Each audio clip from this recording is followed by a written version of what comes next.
I'm back up at Maury. I've been working on other bikes most of the day, and I've taken a token out of this fork, so we're down to 3 tokens from 4 and up to 90 psi from 86 to keep that support off the top. And the rear shock, I've taken the Megneg off and gone back to the standard can.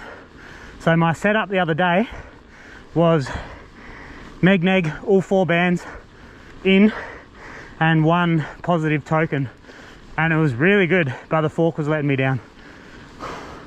So I haven't got much time right now, so we're just going to drop a single lap at this setup.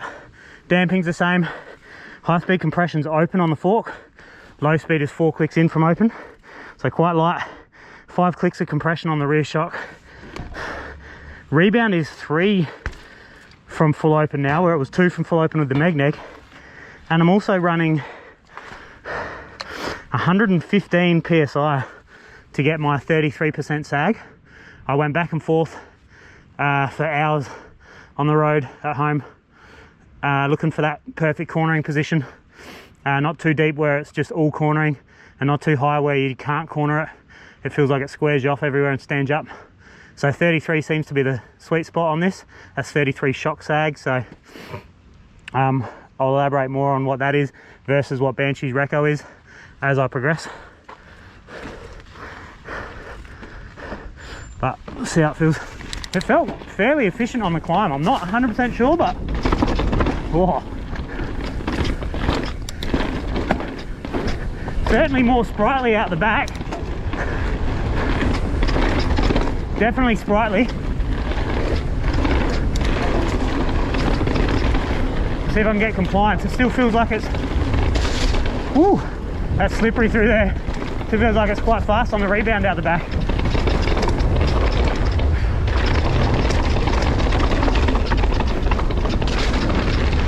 Yeah, it's a little wild on the rebound, for sure. So let's go another click slower. A little hard to get the rebound on this as well, like get to the knob.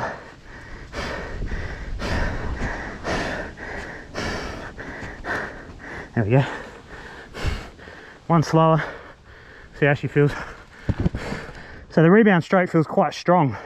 So 1 click slower, we'll see how it feels like versus the old can at higher pressure with a different setup.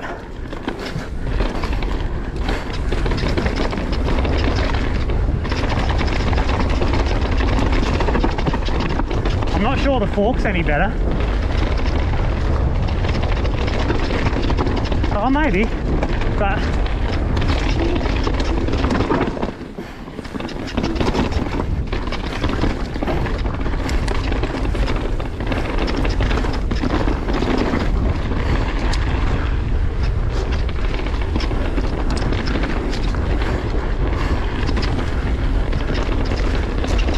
ooh, rough on the line there. Careful of that one. Maybe I'll open this compression up a bit. Maybe I'm getting compression feedback at the back.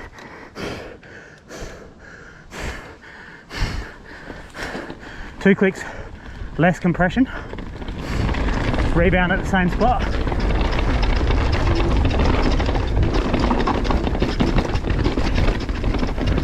And it's a bit rough, if I'm honest.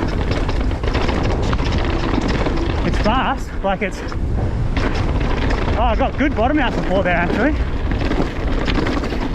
So maybe I can drop a token, because I'm getting a lot of force from the bottom of the stroke, the end of the stroke.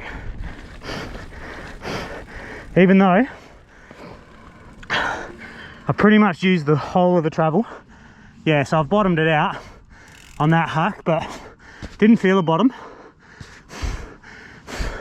Maybe I'll give it those 2 clicks again.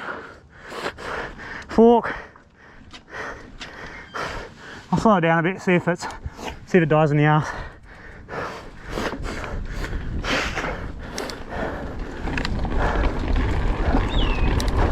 I don't want the fork to be non-responsive at the front, but I don't want it to be punching either. Oh, this is slick. They gotta be real kind of pedal heavy and not bar heavy when you're riding slick, like cambered turns. Because if you're bar heavy and that front washes, you're going with it. So weight your feet and just control the front end.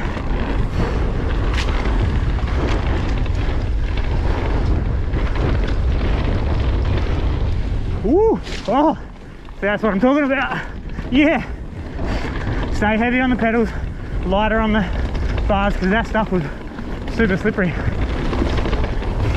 And I did wash the front coming into that corner, or coming out of that turn into the next left. Yeah. I reckon,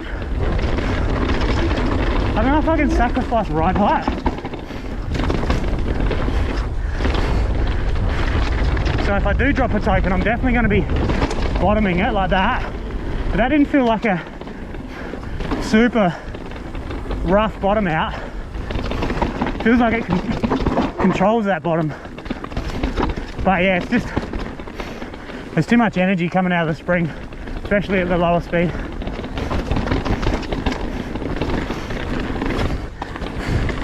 That'll be tomorrow's effort. Stick with the same can. I'll go we'll go inside here. I don't usually take this inside. Yeah, we'll drop a token out of the can and maybe leave the fork for now and reassess the fork once we find a bit more compliance out of the back end.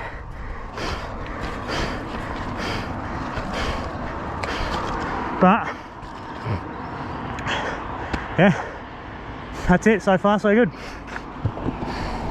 So you can see from yesterday's run that, or I could tell definitely, you probably tell in the video, things were too stiff. There was too much feedback in the bike.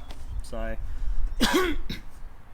that 3 token in the standard can, I've turned into 2 tokens. So that was 3 tokens at 115 PSI to get my ride height, which I was preferring. So the reason I went to an air can, I'll address this first. The reason I went to an air shock first is I want to know where the bike rides best, as in where it corners best, where it handles the best, where it feels like the balance between where your feet and where your hands are is the most harmonic for control and confidence. So with a coil, you can kind of go through those ranges, but you can't tune the spring curve to match a ride height. You're almost governed by the bike, the bottom bracket, like the bike design, the suspension design, the bottom bracket, and whatever spring you land on that gets you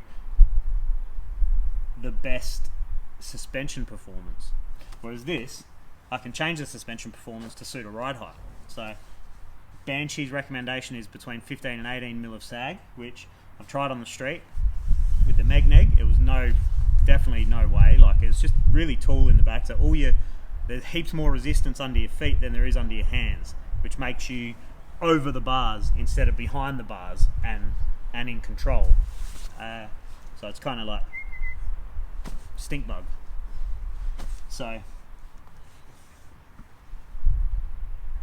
this shock, the sag readings for 15 to 18 mil, I lost my track there, are about 26 to 29% sag, and I've just run it today at 2 tokens. So I've taken a single token out of yesterday's setup, which was 3 tokens. We've gone to 2 tokens, 130 PSI, which gives me about 32%, 31 to 32% sag. Feels quite good on the street, but it's a little high. It feels a little high on the street, and I thought maybe maybe they've designed it to ride a little higher. That might be the highest usable range for me, as in the shallowest sag that I could use. I couldn't go any shallower in the sag. So 31. Suspension performance with the 2 tokens is definitely better. Still a little stiff at 130 PSI, and at 31% sag, it's a little stiff at 130.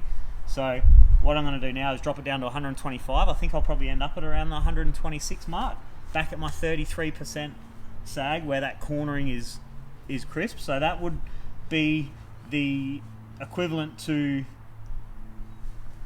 10 psi per token to get the same ride height. I usually think, I've been through it obviously heaps of times with Super Deluxes and whatnot, and with the Super Deluxe tokens I think it's around 8 psi per token to keep the same. You know, if you're in my situation where it's a little bit too stiff, you want to keep that ride height, but you don't like the ramp up, so you take a token out, you've got to allow for that token. You've got to put a little bit of extra pressure in to get your same, because if you take that token out, run the same pressure, you'll probably sit a little deeper in the sag. So you've got to go a little more pressure to get back to where you were. So at 2 tokens, felt much better, but just still a little stiff and a little tall in the sag, which hinders my ability to corner the bike. I can't push into the frame to corner. I'm pushing and I'm still, you know, say there's a rotation of bike position. Here you're too deep in the back, too high in the front. Here you're a little better. You're, you know, quite low in the back, reasonable in the front. Here you're probably, you know, say that's your perfect hands to feet. Little, you know, high enough in the rear for pedal clearance, low enough in the front that you're not out here, but still high enough in the front that you're not reaching for it either. And then you go a little more in the back, so you're following that rotation again, a little more in the back, and all of a sudden you're standing this way. Your body's angled this way instead of sitting this. You know, instead of sitting in the bike like this, you're like this, and your weight's completely different, and it feels like I can't corner from there. It feels like I'm cornering from the front of the bike. I need to be cornering from the back of the bike. I need to be cornering from the pedals. So putting all the input in through the pedals. So that 33% definitely gets me where I want to be. I've just got to tune this suspension to see, to keep efficiency and make sure I'm not bottoming. I think 2 tokens is definitely right with the standard can. 1 token there won't be enough at the end there. It'll be kissing bottom outs too easily. This is the low tune as well. So low rebound, low compression. So fastish rebound. And like a light rebound tune and a light compression tune. It's dirty still. Yeah, it was filthy out there today. It was really muddy. So the fork, I went down to 85 psi. 3 tokens, definitely better, but needs a little more. So it's probably going to be an 86, maybe 87 at 3 tokens. 170 travel, obviously. 6 clicks of compression. More didn't feel better. I got halfway down the run. My GoPro died, so I didn't catch any of this footage. Halfway down the run, I added compression, and it wasn't any better in that fork. So just to make up for not enough pressure, but I think the compression stroke, I've got 1 click of high speed as well now at 85 psi, just to keep strength in the stroke, because 85 without that would be soft. So I guess that's the update. I know I rambled a little bit, but trying to put what I think about, you know, how the suspension designs work and whatnot. The reason I don't need a Megneg on this is because the bike's frame design is so progressive. So this is about 26% progression. So it kind of, if you look at their graphs, it comes down and say that's progressing, and then it falls off a little bit. So I would draw that as progressive, you know, so that's flat. That's like, doesn't change at all. Progressive, and then it falls off at the end. So if you were to take another token out, you would miss that end stroke support, I think. But if you add another token, you get too much force coming out of the shot. Right now there's a good amount of force, and it's just a little bit too much force, but I'm also just a little too high in the sag. So instead of changing the tokens, I'm going to come down a little in the sag, so come down a little in pressure, which will take a little bit of that force away, and hopefully that 2 token setup still allows me just enough to just be kissing the bottom every now and then, but not slamming into it ever. So and the fork, yeah, it was pretty wet out there today, so I didn't use a lot of travel. I don't know if you can see that. Yeehaw bars, a good inch for sure. So there's a bit of gas left in the tank on that one. But the bike overall is killer. It climbed really efficient today, climbed quite efficiently. I'm trying to bust that, like get back into fit. I haven't done a lot of laps, if I'm honest. I haven't done a lot of laps lately, just because I've just been hanging to get this new bike. I've ridden the hell out of the track and I love it, but I just was hanging to get this bike, and I think it's just been winter. I think it's just been like crappy winter weather, just wet and cold as well. And I don't like riding in the cold. I don't mind riding in the wet, but when it's cold as well, you can keep that to yourself. I'm a little more fair weather now. I'd rather be doing something else. You know, if I'm riding my bike, I want it to be enjoyable. So yeah, all good so far. That's where we're at, and we'll progress. I'll get this GoPro sorted, get it up and running again, and we'll get a lap with that at 125 psi or 126, and we'll see if that feels good, and maybe 87 in that fork. See if we can get this thing pumping.